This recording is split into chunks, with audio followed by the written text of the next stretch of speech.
Olá, meu nome é Jairo Jorge, eu sou jornalista e apresentador do programa Domínio Público. Aqui em discussão, educação, inovação e o futuro do Rio Grande e do Brasil. No programa de hoje nós vamos falar sobre câncer de próstata e também do Novembro Azul.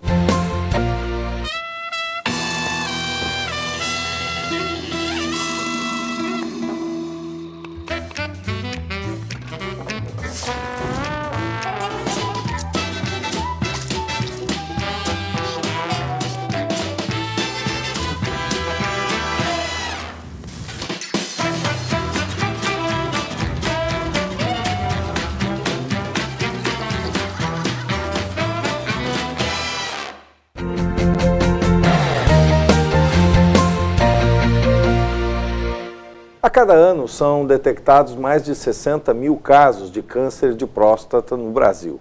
Este é o segundo tipo de câncer nos homens. E é por isso que o mês de novembro é dedicado à informação, ao conhecimento e à prevenção. É o Novembro Azul.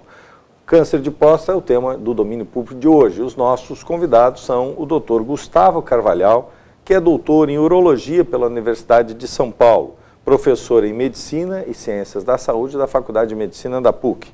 Ele destacou-se no Prêmio Jovem Urologista, concedido pela Sociedade Brasileira de Urologia, como o jovem urologista de maior destaque da última década. É também autor e coautor de 192 trabalhos científicos em congressos e jornadas científicas e também 76 publicações em jornais e revistas científicas nacionais e internacionais. Também é nosso convidado, o Dr. Caio Schmidt, que é médico do Serviço de Urologia do Hospital Moinhos de Vento. É mestre em Ciências Médicas pela Universidade Federal do Rio Grande do Sul, é membro titular da Sociedade Brasileira de Urologia e é também membro internacional da Associação Americana de Urologia.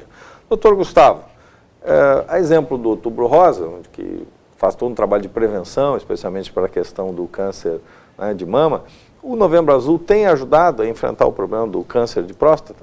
Muito. Jair, inicialmente, obrigado pelo convite. É sempre bom, né, estar aqui junto com o Caio para discutir sobre o Novembro Azul. E o Novembro Azul, como você muito bem falou, né, ele tem ajudado sim. Né, é um mês em que a Sociedade Brasileira de Urologia trabalha fortemente junto às entidades todas da mídia e entidades de saúde a nível municipal, regional, nacional, para lembrar dessa doença, que é o câncer de próstata, que é o câncer mais comum nos homens, tirando os cânceres de pele, e que ela é absolutamente curável e tratável se diagnosticada num estágio inicial, num estágio mais precoce. O que passa é que, grande parte das vezes, o homem não procura o atendimento, não procura a prevenção, os recursos disponíveis para a prevenção, e ele chega já com o seu câncer de próstata em doença avançada. Se ele for esperar ter sintomas disso, ele já vai chegar com a doença incurável ou pouco curável, não é? Então, o Novembro Azul ele serve para isso, para chamar a atenção, nós vamos discutir um pouco sobre isso, que existem recursos em todos os níveis, até saúde pública, saúde de convênio particular, para o homem buscar um atendimento e uma prevenção dessa doença. Mas não só isso, o Novembro Azul ele vem chamar a atenção também para outros problemas de saúde do homem, né? Então, você sabe que o homem tem tantos níveis de depressão quanto a mulher, só que ele se mata mais. A taxa de suicídios entre homens é maior que entre as mulheres. Então, a gente usa o Novembro Azul para lembrar disso também, né, que existe atendimento para esse tipo de problema e que o homem deve procurar atendimento para problemas de saúde. Além do que, existe hoje evidências de que a prevenção é muito importante em várias outras doenças. Doença cardiovascular, câncer de cólon, né, de intestino. Então, o Novembro Azul ele é um grande mote para chamar o homem para o atendimento médico. A medicina avançou e a gente precisa oferecer isso para a nossa população. Doutor Caio, uma das resistências é muitas vezes o preconceito, né, que muitas vezes evita, alguns homens não vão ao urologista, não vão procurar o médico. Isso tem reduzido, né, pela sua experiência, acompanhamento, essas campanhas têm ajudado a quebrar esse preconceito? Eu acho que as campanhas com certeza estão ajudando, né, e vem ajudando já há alguns anos. Essa campanha do Novembro Azul ela já ocorre há bastante tempo. Então, a gente tem visto que os homens estão perdendo o preconceito, estão conseguindo chegar ao urologista, até mesmo antes que os sintomas aconteçam. Mas a gente percebe que ainda precisamos de mais, né? Ainda a demanda é muito inferior ao que a gente gostaria. principalmente naqueles homens onde estão longe do serviço de saúde, né, onde eles têm diversos obstáculos até chegarem ao seu médico, até chegarem a um urologista. Esses sim são os mais prejudicados. Mas com certeza essas campanhas têm atingido bastante a população masculina e a gente tem visto que tem aumentado, mas ainda estamos devendo nos números, né? E quem deve procurar? Quais são as orientações, doutor Gustavo? Bem, então, na verdade, a Sociedade Brasileira de Urologia tem uma orientação nacional, né? Um guideline nacional que a gente diz. Então, ela diz o seguinte, que o homem que tem fatores de risco para desenvolver um câncer de próstata, e quais são esses fatores de risco? O indivíduo tem um histórico familiar de câncer de próstata, positivo para câncer de próstata, ou seja, o pai desse indivíduo teve câncer de próstata, ou um avô, ou um tio, um irmão, né? Então, esse homem tem uma chance maior de desenvolver uma doença dessas. Então, que ele deveria procurar mais precocemente, a partir dos 45 anos. Existe também uma orientação de que o indivíduo que for de ascendência africana, não é? Porque na África, né, isso a gente vê da estatística americana, quem tem ascendência africana costuma desenvolver câncer de próstata em idades mais precoces e com uma agressividade maior desses tumores. Então, esse homem deve chegar também aos 45 anos de idade. E se não houver história familiar, não houver ascendência africana, que ele poderia vir aos 50. Mas aí você vai ver, tem guidelines que são mais agressivos. Eu no consultório, apesar da gente estar aqui no Brasil, eu sigo o guideline da NCCN, que é a National Comprehensive Cancer Network, que diz que você deve começar com todo mundo aos 45 e quem tem história familiar ou algum fator de risco aos 40. Então, na verdade, lá pelos 40, 45 anos, o homem deve começar a pensar nisso, né? Exato. Ver se ele tem algum fator de risco e aí fazer um primeiro atendimento nesse sentido, né? Na prevenção secundária aí do câncer de próstata. Caio, é uma doença silenciosa, né? Porque os sintomas só aparecem já mais tardiamente, né? Exato. Isso é um elemento que dificulta mais um caso, né? Fazendo um pouquinho um gancho com o que o Dr. Gustavo falou, eu acho que é importante o rastreamento do câncer de próstata iniciar aos 40, 45 anos, são as recomendações das sociedades internacionais. Mas é importante que a gente ressalte que o homem, na verdade, ele tem que ser nosso cliente antes. Ele tem que começar a frequentar o consultório do urologista desde que ele é um adolescente, porque a gente não pode perder esse tempo onde ele deixou de ser atendido pelo pediatra quando ele completou 12 anos e voltar só aos 45, que aí a gente perde o início da depressão, a gente perde o início de outras doenças. Então é importante que o homem já se acostume a consultar com o urologista antes, para que quando chegar aos 40, 45 anos, seja discutido com ele qual é o melhor risco-benefício de se iniciar o rastreamento. Porque não existe o sintoma, não existe algo que a gente possa dizer, olha, se isso acontecer, o senhor nos procure. Não, ele tem que ter o hábito. Assim como a mulher tem o hábito de ir ao seu ginecologista uma vez ao ano, o homem também tem que ter esse hábito de ir ao urologista uma vez ao ano. E assim não vai precisar do sintoma, ele naturalmente vai estar em contato conosco e a gente vai poder oferecer o rastreamento ou não. Porque se a gente esperar o sintoma, realmente, provavelmente vai chegar tarde demais. E que cuidados, doutor Gustavo, deve ter a pessoa? É possível, com hábitos saudáveis, se evitar, por exemplo? Que recomendações hoje a medicina coloca? Você sabe, Jair, que não existe nenhuma recomendação específica para alterar o risco de diagnóstico ou o risco de mortalidade, inclusive, do câncer de próstata, que não seja a prevenção, que não seja ele procurar, depois de uma determinada faixa etária, atendimento preventivo nesse sentido, né? E a prevenção, você sabe, faz com PSA, que é o exame de sangue, né? A gente pode falar um pouco mais sobre isso, e com o exame de toque retal também, que acaba sendo muito importante nesse binômio aí da prevenção do câncer de próstata. Mas existem sim evidências de que a pessoa que evitar a obesidade, então que se mantiver num peso corporal bom, que evitar hábitos ruins para câncer, como tabagismo, fumo, né? Se ela tiver uma dieta balanceada com vegetais, né, carboidrato e proteína de uma maneira equilibrada, gordura, carboidrato, proteína, que isso leva, teoricamente, a uma chance menor de risco de câncer, na maioria das neoplasias, né? Mas não existe nenhuma dieta que eu possa dizer para você. Alguns estudos epidemiológicos, anos atrás, disseram, puxa, se você comer bastante tomate, você vai estar comendo antioxidante, licopeno, e isso vai causar um risco menor de câncer de próstata. Isso foi verdade também para a vitamina E, que tinha muito em castanha do Pará, né? Então, por alguns anos, as sociedades recomendavam que o indivíduo, né, que tinha risco para câncer de próstata, que ele comesse bastante tomate, comesse bastante castanha do Pará e tal. ou fizesse suplementação de vitamina E. Só que isso foram estudos epidemiológicos, assim, sem procurar essa questão específica. Depois que se fez estudos direcionados, se viu que, na verdade, não tem diferença, né? Então, hábitos saudáveis, né? Tentar manter peso, fazer atividade física, dieta balanceada, não fumar. Isso seria uma estratégia de prevenção da maioria das neoplasias, inclusive do câncer de próstata. Com o câncer de próstata, a gente tem uma grande vantagem. Assim como o câncer de colo de útero na mulher, como o câncer de intestino no homem e na mulher, existem ferramentas hoje para a prevenção do câncer de próstata, prevenção secundária. Quer dizer, você falou da prevenção primária, né? Algum hábito que possa evitar ao câncer. Porque a gente faz no consultório também a prevenção secundária. Quer dizer, o sujeito tem um câncer de próstata, mas a gente consegue, na medida que ele tem essa doença, diagnosticar isso antes da doença dar sintomas, quer dizer, através de uma alteração do exame de sangue, ou alteração do toque, ou ambos, né? E com isso, a gente pode evitar que esse câncer vá progredir, que vá matar a pessoa. Né? Eu queria lembrar também que o câncer de próstata é o segundo câncer que mais mata homem. O primeiro é câncer de pulmão. Ele é muito parecido com o câncer de mama na mulher. A gente teve o Outubro Rosa agora mês passado, né? Que levanta essa questão do câncer de mama.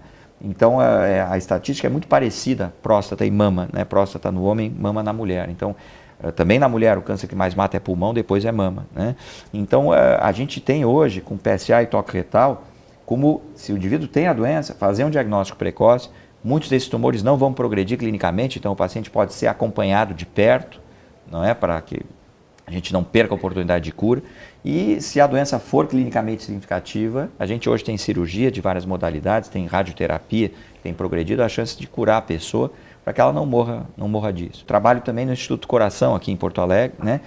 No que eu me formei, a mortalidade do infartado do coração no Instituto de Cardiologia aqui em Porto Alegre, que é um hospital de referência disso, né, era em torno de 30% nos 30 dias depois da admissão. Hoje você não vê mais isso, hoje é menos de 5%. Quer dizer, a cardiologia avançou tanto, o sujeito tem lá um infarto, hoje tem um teste de sangue que diz em 5 minutos se ele está com infarto de miocárdio ou não, se ele tiver, ele vai para o cateterismo, o pessoal já vai lá, faz uma arteriografia, coloca um stent, uma molinha na coronária e o cara já não faz um infarto extenso, já não morre disso. Então esses pacientes que antes a gente considerava, o cara com 55 anos há 30 anos era considerado idoso. Né? A gente tinha a OMS, exato, 60 anos era idoso. Então, assim, quer dizer, as coisas têm mudado. Então, hoje as pessoas estão vivendo mais, estão morrendo mais tarde do coração. O que acontece? Isso deu chance para os tumores que vêm com a idade, tipo o câncer de próstata, desenvolverem. Né? Então, a gente tem hoje a oportunidade de frear esse processo, quer dizer, identificar esses tumores no início e aí direcionar o paciente para o tratamento, se tiver indicado tratamento, e resolver o problema. O PSA é um bom indicador? Na verdade, o PSA como exame em si, ele tem as suas falhas, como todos os exames. Mas ele é o nosso exame, ele é o melhor exame para a próstata. Então a gente realmente tem que utilizá-lo. Uma coisa que eu converso bastante com as pessoas que me procuram é que ele não é o único exame. Então ele é um exame que chama a atenção, ele é um exame que serve para a gente tentar identificar homens com risco ou não de câncer de próstata, mas ele faz parte de um conjunto da avaliação daquele indivíduo. Mas com certeza é um exame excelente e ele tem que ser feito. Só ele não pode ser feito sozinho, tem que ser feito com a avaliação da próstata e a avaliação do indivíduo, se ele tem um histórico familiar, tamanho de próstata, sintomas, aí tem uma gama muito grande de variações que a gente tem que conversar com aquele indivíduo. Mas é um excelente exame, com certeza. A função do PSA biológico é liquefazer o esperma, é permitir que o espermatozoide consiga nadar, exato, não é para chegar no óvulo. Então ele tem funções de fertilidade, essa é a função da próstata do homem, na verdade. Né? Mas o PSA ele pode estar alterado em várias doenças da próstata. Prostatite, que é a infecção da próstata, que é muito comum. Né? A hiperplasia benigna, que todo mundo começa a branquear o cabelo, começa com hiperplasia benigna, então a próstata fica mais volumosa, produz mais PSA, aparece mais na corrente sanguínea o PSA. Então é isso que o Caio falou, é absolutamente correto. A pessoa tem que colocar o PSA num contexto. Uma coisa importante também, Jairo, é a velocidade do PSA. Então, por exemplo, se eu estou atendendo um paciente desde os seus 40 anos, exato, uns 45, o que acontece? Ele vai ter um histórico desses PSAs lá. O próprio laboratório, hoje em dia, com tudo informatizado, já fornece às vezes o gráfico, né, e o histórico todo. Né? Então, uma coisa importante é que o PSA, no homem que envelhece, ele aumenta muito pouquinho de ano a ano, na evolução natural da próstata, do envelhecimento masculino. Né? Se daqui a pouco ele dá um salto muito grande, exato, bom, Isso aí pode ser uma neoplasia de próstata. Então é uma ferramenta que nos ajuda. Então o homem deve começar a tratar da sua próstata não quando tem sintoma, mas quando realmente chega na faixa etária de risco para essa doença, né? Então essa é a recomendação. Ou já o SUS ele fornece, Dr. Caio, hoje uma estrutura adequada para homens, por exemplo, profissionais urologistas? Sim, na verdade o urologista ele se encontra já dentro de um hospital, né? Ele não está na rede básica lá na ponta onde o paciente chega pela primeira vez. Então, quando ele chega na estrutura urológica, a gente tem uma estrutura razoavelmente equipada para atender os homens e fazer o rastreamento. Porque o rastreamento para o câncer de próstata, ele precisa do urologista e do paciente e um exame de sangue. Ele não precisa de tecnologia, ele não precisa de nada mais do que isso. Então, ele é muito fácil de ser feito. O que acontece é que, às vezes, a demanda é muito grande e os homens levam um tempo para chegarem ao urologista para começar o rastreamento. Então, às vezes, a gente conversa com o paciente e ele diz, doutor, eu estou há 2 anos esperando para vir aqui. Aí ele já não tem mais 45, 47 anos, ele já tem 50.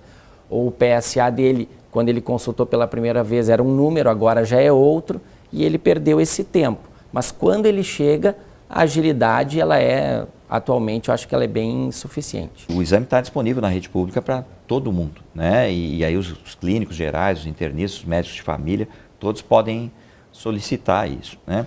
Uma coisa que é muito bem bolada no SUS, não é? Existe um programa que chama Ligue Onco, Disque Onco, né?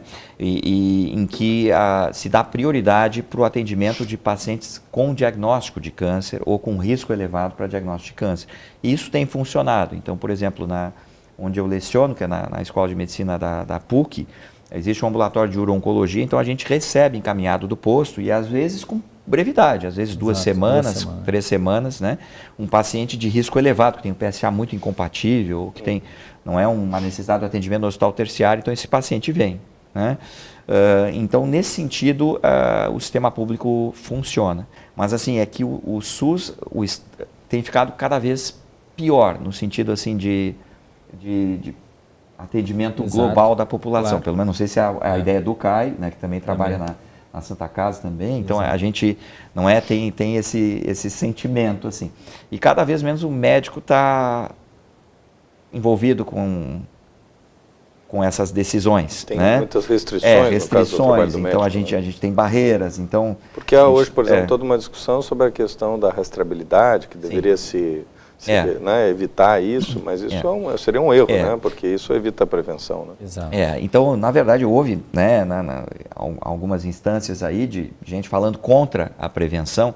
Então, veja bem, nós estamos num país em que se morre mais, em Porto Alegre especificamente, se morre mais de morte violenta por tiro, faca. O homem morre mais de acidente de trânsito em Porto Alegre do que de câncer de próstata. Mas daí a falar contra a prevenção do câncer de próstata, acho muito ruim. Né? Então, isso que você está fazendo no seu programa, até queria te agradecer em público aqui, é muito importante. Né? Dizer para a população que o câncer de próstata é um tumor que mata. No Brasil, nós temos uma incidência, a gente fez um estudo populacional em 2010, foi publicado na Urology, que mostra que no Brasil você tem tanto ou mais câncer de próstata que nos Estados Unidos. Às vezes o homem tem dificuldade de chegar no sistema de saúde, né? Mas é um problema de saúde pública, né? E existe na rede pública instrumentos para a prevenção desse câncer. Então, a gente tem que oferecer os avanços da medicina para a população. Países que adotaram medidas anti-rastreamento alguns anos atrás já voltaram a adotar as medidas de rastreamento, porque já se fez estatística, né? O Brasil ele faz pouca estatística, então lá já se fez estatística, já se viu que essa estratégia deu errado e já se voltou a fazer. Então a gente tem que aproveitar o erro de outros e utilizar para nós, para que a gente não caia nesse erro e não tenha essa perda por não fazer o rastreamento e depois recuperar. A gente pode usar o exemplo dos Estados Unidos, inclusive, que fez campanhas contra o rastreamento e agora voltou atrás dizendo que realmente os números não estavam certos. Então a gente tem que aproveitar isso e dizer, olha, não vamos fazer isso aqui, vamos continuar incentivando. O novembro é um mês que a gente utiliza para chamar a atenção, mas isso é o ano todo, né? É uma doença que dá o ano todo, não é sazonal. Então a gente tem que aproveitar e estimular os homens a continuar pensando que prevenção é o melhor caminho. Doutor Gustavo, e os avanços na pesquisa médica? Há já sinais positivos? Tem se avançado nessa área? Câncer de próstata é uma doença de muito interesse, né, da pesquisa clínica, da indústria farmacêutica, não é, da indústria de tecnologia associada à cirurgia e radioterapia também, porque é muito prevalente. É o segundo tumor mais frequente no homem, então existe muita pesquisa e nós temos visto muitos avanços, tanto no diagnóstico como no tratamento do câncer de próstata. Em imagem, houve nos últimos anos uma revolução. Hoje a gente tem, e isso tem disponível inclusive no SUS eventualmente, né, que é aparelho de ressonância nuclear magnética, né, que pode mostrar alterações sutis, às vezes na próstata, né, com indicativo de doença mais agressiva, então pode fazer com que você faça a biópsia mais direcionada para aquela área, inclusive, né? Então isso tudo tem disponível no nosso meio, em todas as instâncias, na verdade, né? Os aparelhos de radioterapia melhoraram, a cirurgia tem avançado aí com técnicas menos invasivas, eventualmente, né? Com formação melhor dos cirurgiões, então nós temos progredido nesse sentido, né? Então isso é muito importante saber que a gente dispõe no nosso meio de condições de tratar em todos os níveis o homem com câncer de próstata hoje, né, na nossa população. Então, o homem que está vindo no urologista, e isso o Caio chegou a referir no início da nossa conversa, ele vem para o diagnóstico de câncer de próstata, mas o urologista é um médico formado. Então, a gente pergunta, vem cá, mas você está vendo seu açúcar? Como é que está teu colesterol? Você já foi num cardiologista? Você já foi num clínico? Como é que está teu peso? Vem cá, tua circunferência abdominal está um pouquinho acima do que deveria, né?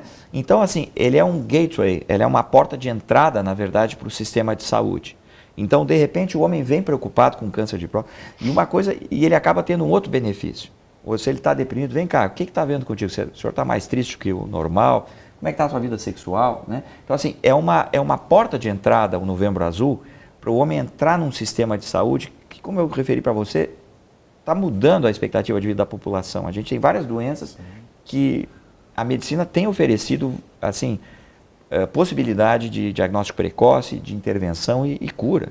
Uma coisa interessante é que às vezes o homem tem ainda resistência por causa do exame de toque retal. Poxa, vai mexer na minha masculinidade, eu vou achar um tumor, vou achar com problemas para a minha vida agora e tal, né?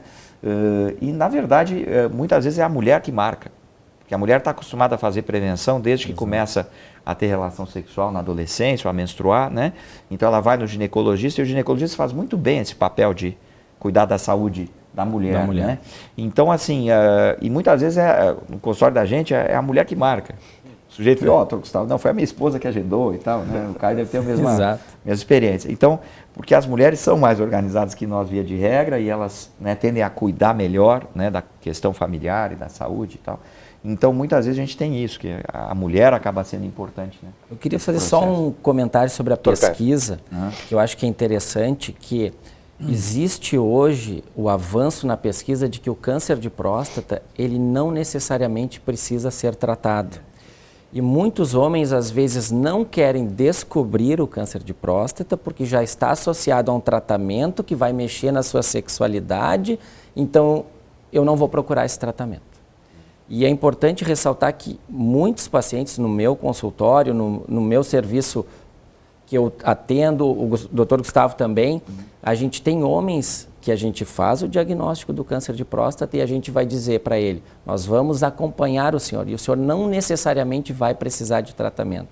Então acho que isso é um avanço muito grande na pesquisa do câncer da próstata, que nem todo câncer vai ser letal e nem todo câncer precisa ser tratado, mas todo câncer precisa ser diagnosticado. Então isso é importante para tirar aquele estigma de que eu tenho câncer de próstata, eu vou fazer cirurgia, eu vou ficar perdendo urina, eu vou ficar impotente, então eu nem vou procurar esse médico porque eu não quero descobrir isso tudo. Então isso é importante, a gente saber que hoje já se avançou, que a gente pode seguir os homens com câncer de próstata e não fazer tratamento, e alguns deles nunca vão ser tratados. Eu acho que isso é importante. Queremos então agradecer a participação do Dr. Gustavo Carvalhal e também do Dr. Caio Schmidt, que nos trouxeram aqui informações sobre o Novembro Azul, o câncer de próstata, e deixamos aqui também essa orientação, esse recado para que os homens aproveitem este momento, este mês, para ir ao seu urologista, procurar os serviços médicos, né? A prevenção sempre é o melhor caminho. Domínio Público fica por aqui, nós voltamos no próximo domingo. Não deixe de contribuir com as suas ideias, sugestões, temas que você gostaria de abordar aqui no nosso programa. Voltamos na próxima semana. Até lá!